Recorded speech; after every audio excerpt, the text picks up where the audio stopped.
maybe never thought this day would come. Because when we were born, homosexuality was illegal. And even in '67, when they decriminalised it, it took a long time for society to accept us as equals and generous contributors to our society. It's always been there in television, radio and so forth, that people have laughed at Daniel LaRue and John Inman, but it's always been kept on the side. So since Tony Blair's government introduced civil partnerships, and since David Cameron, who I don't have a decent word for ever in my life, but God bless him, he forced through marriage. But I think actually when you look at the European movement, it was made clear by the Europeans that this will happen. I'm still unhappy-ish in the United Kingdom. I'm on a soapbox, I'll be 2 seconds, that David and Simon couldn't get married in church. And my attitude is, if you're not going to marry the same people everywhere, you don't get to do it. My great love was Hollande, because when the French says we're going to do this, and there was a right-wing uprising against same-sex marriage, Hollande went on television and said, this will happen. I will put the army on the streets if I have to. And I remember that, and I thought, I need somebody like Hollande in my country. So there's 6 gay people and 6 straight people here today, and some people who are not quite so sure. And you're all welcome. But this is an amazing day. It's the 24th of November 2016. And if we're to the west and across the Atlantic in the United States, this is Thanksgiving.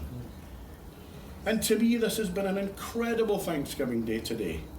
Not only for the fact that same-sex couple can get married, but because 2 of my best friends in the whole world did it today, and I'm so happy for them. Simon and David spoke a little bit earlier about some of the hurdles that they've had to overcome. And I'm a great believer in numbers. And we spoke about the 3 people that weren't here today, but I actually think they're standing right beside us. And Simon will tell you that it was 8 years and 9 months and 10 days ago that he first met David. And I was talking with David online at the time too, but David wouldn't meet me either because he was going through health issues. And it was only when Simon had built a friendship with Tim, and David knew this, and he said to Tim, he said, "Is he a good guy?" And he said yes.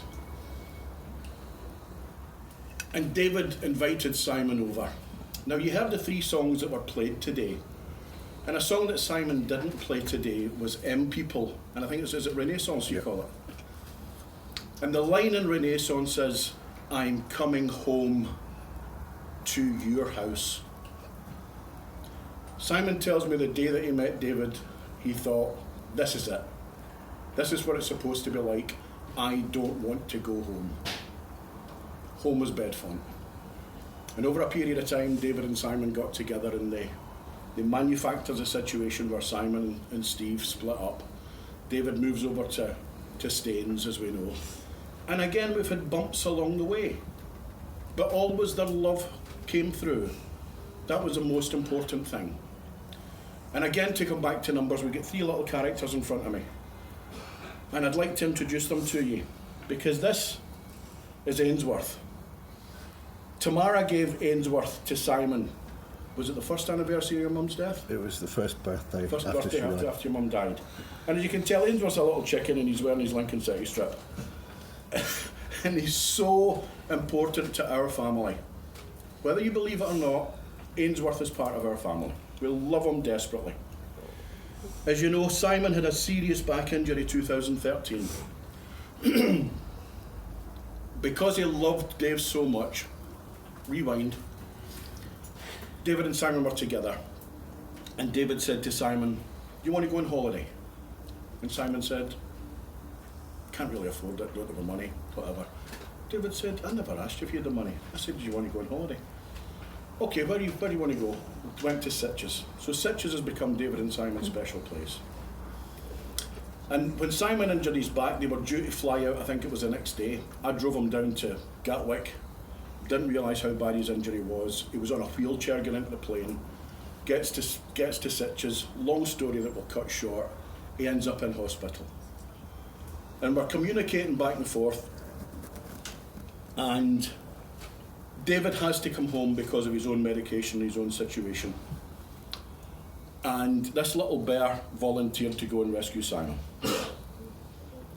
This is Albert. He's my partner's favourite travelling bear. And we went out, and this little character went all the way to Sitges, all the way to Barcelona to bring Simon back, and became a big fan with the staff. And I remember I was sleeping in the same bedroom as Simon, his own hospital bedroom that night, and every night he cuddled him close, every single night. And then when we came home to Staines, and I said to David, Simon's coming to live in Brightside because David's home was on 2 levels.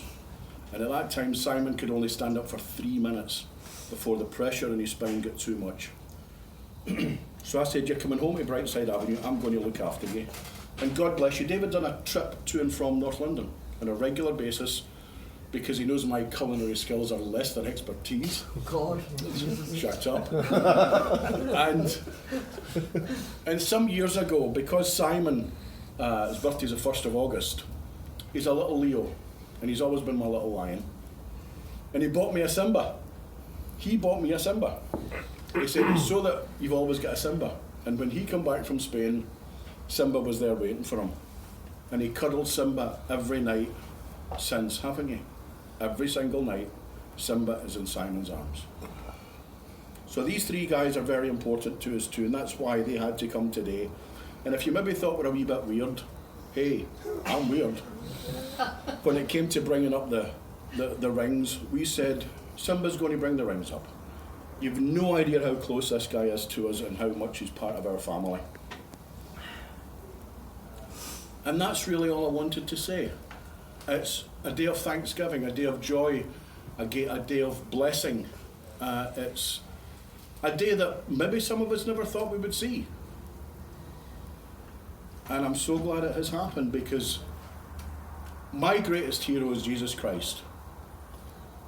And when he was asked, he said, the greatest commandment is to love thy Lord, thy God, with all your heart and all thy soul and all thy might. And he said, but I give you a second commandment, is to love your neighbour as yourself.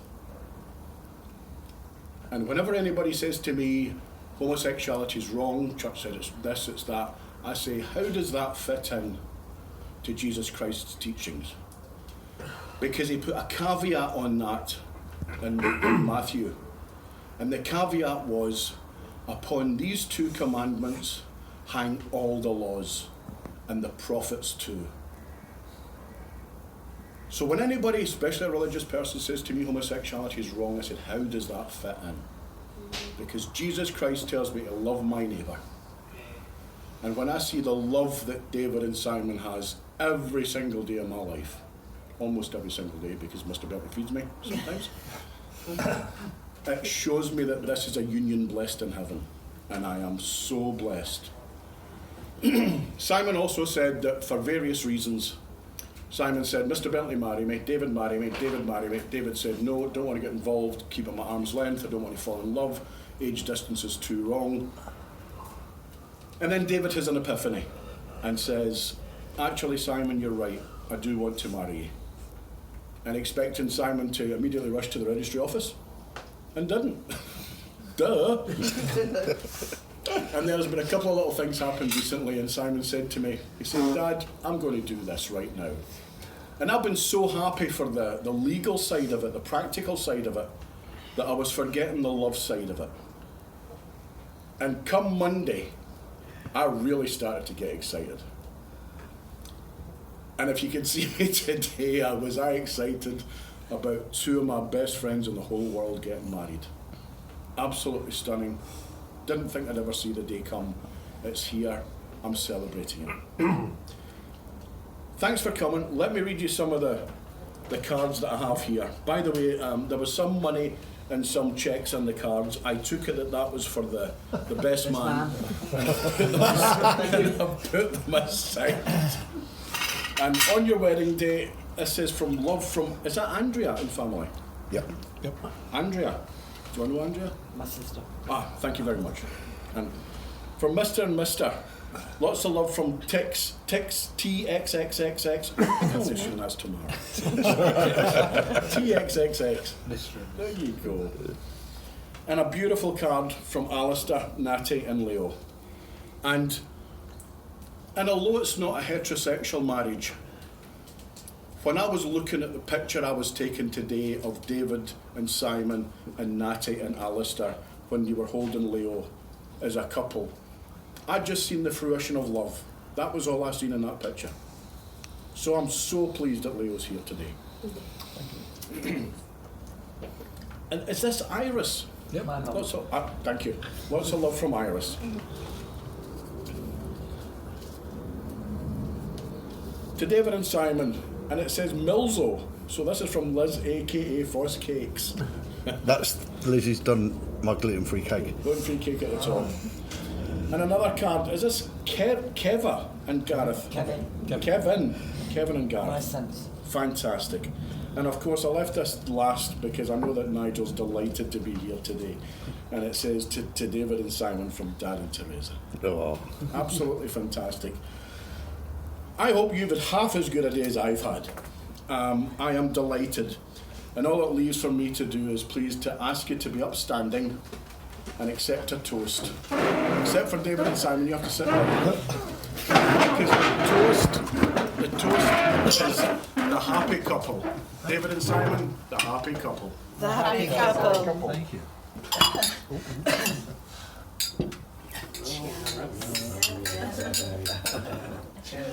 Cheers. Cheers. Thank you, everybody. Thank you. Thank you for making it a really, really, really special day.